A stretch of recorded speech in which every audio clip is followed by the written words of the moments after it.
Օրեր առաջ կառավարության նիստի ժամանակ վարչապետ Նիկոլ Փաշինյանը նկատել էր երկրում կադրային ճգնաժամը։ 7 տարվա մեջ ով վերակենում առավոտից իրիկ ու ասում եմ, այս կառավարությունը սխալ կադրային քաղաքականություն է վարում։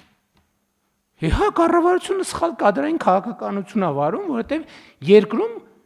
կադրային ճգնաժամ է, մարդկային ռեսուրսի ճգնաժամ է, հարգելի գործընկերներ։ Վարչապետը գլոբալ խնդրի մասին էր խոսում, բայց քաղաքացիական պայմանագիր խմբակցության քարտուղար Արթուր Հովհաննիսյանի խոսքով կուսակցությունը եւս հետ չի մնացել այդ process-ից։ Վերջինս հայկական ժամանակի հետ զրույցում բարձաբանում է, կուսակցությունում փորձում են շարքերն ամրացնել գաղափարական իմաստով, որ կուսակցությունը համալրվի մասնագիտական բարձր որակավորում ունեցող անձանցով։ Պրոյեկտելով նաև կուսակցության վրա եւ ոչ միայն մեր կուսակցության վրա, բոլորս Հայաստանի Հանրապետության կուսակցություններ ենք եւ մեր կուսակցության անդամները Հայաստանի Հանրապետության քաղաքացիներ են, որոնք մեծացել են այն երկրում, որտեղ դպրոցներ եւ մանկապարտեզներ են սեփականաշնորհվել եւ դարձել բիզնես կենտրոններ։ Հետեւաբար ոչ մեկս ուրեմն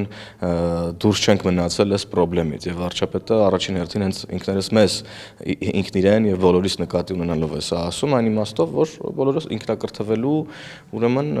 տեղ ունենք եւ պետք է այդ ճանապարհով գնանք։ Որպես Հայաստանի Հանրապետությունում ձևավորված կուսակցություն, ելի եմ կրկնում, ելնելով Հայաստանի Հանրապետությունում եղած գլոբալ խնդիրներով մեր կուսակցությունը եւս անմասն չի այս խնդիրներից, բայց որ առանձնահատուկ կերպով շեշտենք, որ կուսակցությունում այս պահին ունենք ինչ որ խնդիրներ կապված կուսակցականների հետ, կադրերի հետ, ես այդպես չեմ կարծում, սա մշտական գործընթաց է, որով միշտ պետքա զբաղվենք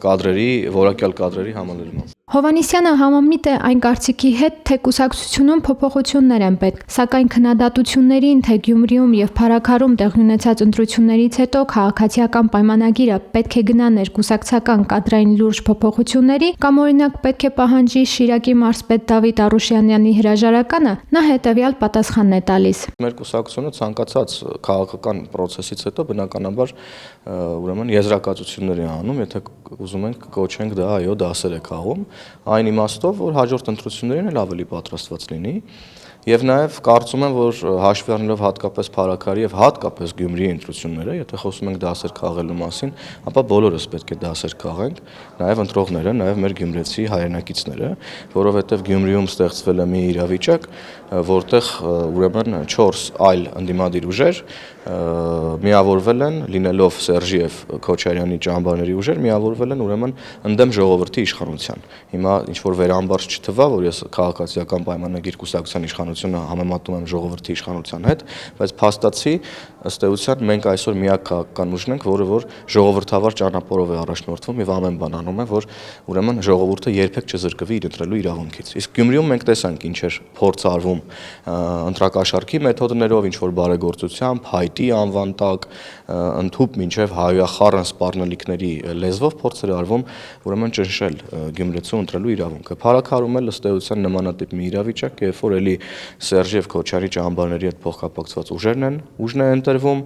վերջերս էլ տեսա, որ համագործակցությունն էլ չգիտեր օրինակ համայնքի ղեկավարը ինչա նշանակում։ Ես կարծում եմ պետք է եւ փարաքարցիները եւ գյումրեցիները եւ մենք քաղաքացիական պայմանագիր կուսակցության անդամներս բոլորս դասեր քաղենք այս ընտրություններից հաշվի առնելով եւ տեսնելով թե ինչ են ուզում անեն ժողովրդի իշխանության հետ Հայաստանի Հանրապետությունը։ Դավիթ Արուշյանյանը մեր գործընկերն է եւ ամեն բան արել է, որպեսզի Շիրակի մարզում Գյումրիում ընտրությունները հնարավորինս որակյալ եւ թափանցիկ անցնեն։ Այս իմաստով ես չեմ կիսում այդ տեսակետները, բայց Գյումրիում process-ները կզարգանան այնպես ինչպես որ հիմա քաղաքական իրավիճակը կթելադրի։ Հաշվի առնելով այս ամենը, Հովհաննիսյանն ընդգծում է, որ քաղաքացիական պայմանագիրը չունի կադրային այն լուրջ ճգնաժամը, ինչպես ընդդիմադիրներն են պնդում։ Ընդդիմադիր դաշտում եթե քննարկումներին նայենք, ԿՊԱ-ականները պետքա, չգիտեմ, կոտոշներով լինեն եւ այլն, դևեր են, չգիտեմ, գիշերները գնում մարդկանց են ուտում, ես չգիտեմ ինչ են անում ընդդիմադիր մարդկանց, ուրեմն ընդդիմադիր ուժերի տրամաբանությամբ ԿՊԱ-ականները։ Մենք սովորական մարդիկ ենք, ունենք այն նույն կադրային խնդիրները, որոնք որ ունեն Հայաստանի Հանրապետության մյուս քաղաքական, հասարակական եւ նաեւ բիզնես կազմակերպությունները, առաջնորդվում ենք այն արժեքներով, որոնց մասին հանրահռչակել ենք, ոչ մի ստվերային բան չենք անում, ըստ էության դա հանրային մեր գործունեությամբ ես կարծում երևում է, իսկ ընդդիմադիրների ուղակի գնահատականները եւ ուրեմն առաջարկներ եւ հուշումներ ես կարծում եմ պետք է լսել, ընդունել գիտություն եւ անել հակառակը։ Ընդհանուր առմամբ քաղաքացիական պայմանագիրը վարում է այնպիսի քաղաքականություն, որ ունենա որակյալ եւ արժեքային հենքի վրա գտնվող կուսակցականներ, ասում է Հովհաննիսյանը։ Այս առումով կարևորվում է կուսակցության վարչության անդամների ընտրությունը։ Սեպտեմբերին ներկուսակցական պայքար կմղվի վարչության ընտրությունների կոնտեքստում։ Նոր անդամները կարող են առաջադրվել կամ ինքնաառաջադրվել։ Մեր վարչության ընտրությունները էլի բաց եւ թափանցիկ են, ինչպես համապետական ընտրություններն են, կարող են բոլոր կուսակցականներն առաջադրվել, նախորդ ընտրություններին վարչության ես հիշում եմ, որ 40-ից ավել տեխնացուներ կային, 15 հոգանոց կազմ ընտրվեց այս տարի սեպտեմբերին ուրեմն կայանալիք վարչության ընտրությունները եւս այս տրամաբանությամբ տեղի կունենան, ազատ, բաց եւ նաեւ մենք հրապարակային քարոզչության մաս ունենք, կարծում եմ, որ ինչու ոչ, կարող են նաեւ նոր անդամներ ընտրվել, այսինքն անկանխատեսելի է։ 2026 թվականին ընդառաջ Արթուր Հովհաննիսյանը համոզմունք է հայտնում կադրային իմաստով լավ ցուցակ են ունենալու։ Մենք մի քաղաքական թիմ ենք, որ 2018 թվականից մինչև այսօր անցել է COVID-ի միջով, քաղաքական ճգնաժամի միջով,